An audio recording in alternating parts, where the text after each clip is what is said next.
the Garma Festival begins in the NT. The festival, now in its 25th year, attracts political and business leaders and academics to discuss issues affecting Aboriginal and Torres Strait Islander peoples nationally. NITV's Emma Kellaway filed this report from the remote northeast of Arnhem Land at Gulkula. Here on Gumatj land, where spears and messages have been crafted for centuries. Welcome to the 25th anniversary of Garma. I now declare it open. The conversation is held through music and dance as the political sands keep shifting. This is celebration and hope amid harsh realities, with the measures to close the gap on Indigenous disadvantage continue to lag badly. Calls for more accountability on government. We want to talk to them about not the issues, but what we have in place here. And we need to talk to them directly and to the Prime Minister himself. The architects of the 2017 Uluru Statement from the Heart, Megan Davis and Pat Anderson, penning this statement. Our children are being locked up, our elders are dying, and our people are continuing to live in a country where their rights are neglected, their voices and calls for help falling on deaf ears. Where is the accountability? There is none. The agreement is not legal and it is not binding.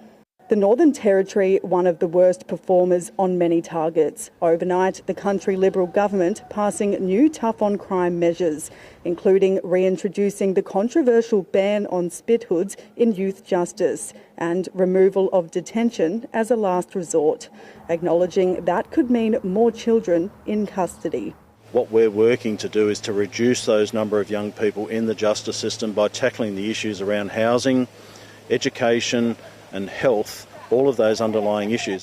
Uncle Ned Jampanjimpa Hargraves has seen the impact of a justice system failing firsthand. The only thing that I see is why they're doing it, because blackfellas, we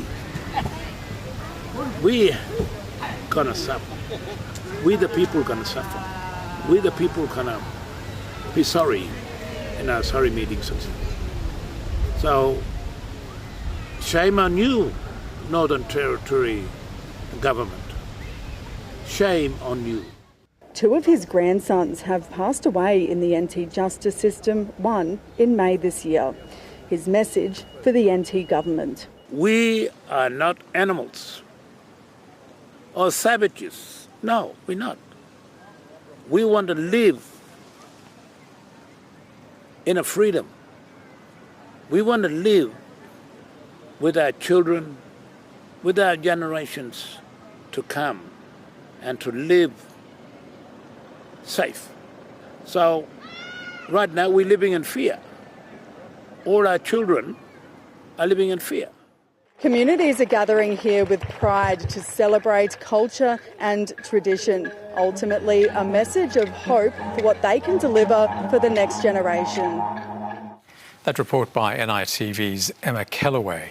The Prime Minister flies into Garma tomorrow morning and is expected to build on last year's message of building employment opportunities in Indigenous communities. Our chief political correspondent, Anna Henderson, filed this report. Many people think of politics happening at Parliament House in Canberra, but here in the northeast of Arnhem Land, this is a political conversation that is happening here behind me and all around me. We have senior ministers who come here, along with representatives from the Pacific and the United States, to talk about First Nations issues and a way forward. The Prime Minister will arrive here tomorrow and he will be under pressure to deliver. There are hopes that he will continue with the Uluru Statement from the Heart, which he committed to in full when he was elected. While the approach to a referendum for a voice to Parliament has not been endorsed by the Australian people, that Uluru Statement in the full included both treaty and truth-telling. And there are some here who hope the Prime Minister will address that directly tomorrow. Gumatj leader and chair of the Yothu Foundation, Jawa Yunupingu, says he wants to talk directly with the Prime Minister, who will be attending this year's Garma Festival in the Northern Territory. He spoke with NITV's Emma Kellaway about his hopes for action on a truth-telling process, closing the gap targets and the origins of the Garma Festival. Jawa Yunupingu, Chairman of the Yothu Yindi Foundation, thank you so much for speaking with NITV today. Here for the 25th Garma Festival, can you tell me a bit about what it was like when the festival first started and how much it's changed over the years? When I come to think of the first festival that started, it was something new that my two brothers had started up. It started up from a bush gathering to what it is now, and it's all thanks to them.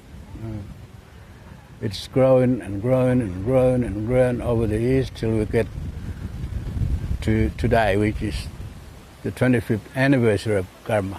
We're still seeing challenges on the front of closing the gap.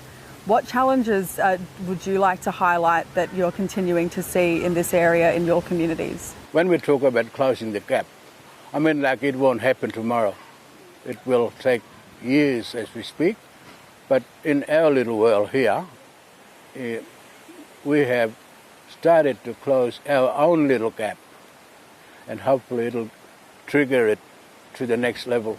In the Northern Territory, more broadly, youth justice saw some pretty dire statistics.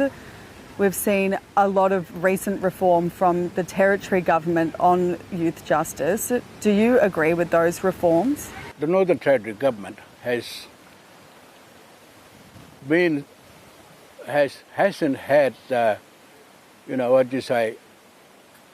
been in consultation with the TOs, with the elders in the Northern Territory. But justice or social reforms, and they do not ever want to, speak about that, which in my mind is a missing link, missing thing. Because we are happy to sit with the Northern Territory government on all those issues. We've heard talk about a federal truth-telling commission. We had the Indigenous Affairs Minister, Melanderi McCarthy, say that she's considering going down that path. Is that something you hope to see from this government, a truth-telling commission? Of course. I've yet to talk to Melanderi about it. She's our Indigenous Affairs Minister. The Makarata thing about it, yeah, because that leads to the truth-telling in a way. Aside from that, we have a string of politicians coming, including the Prime Minister himself. How important is it to have politicians come out here and speak with you here on your own land? Well, the politicians that come before the Prime Minister is good in a way that, we want to talk to them about not the issues, but what we have in place here. And we need to talk to them directly and to the Prime Minister himself.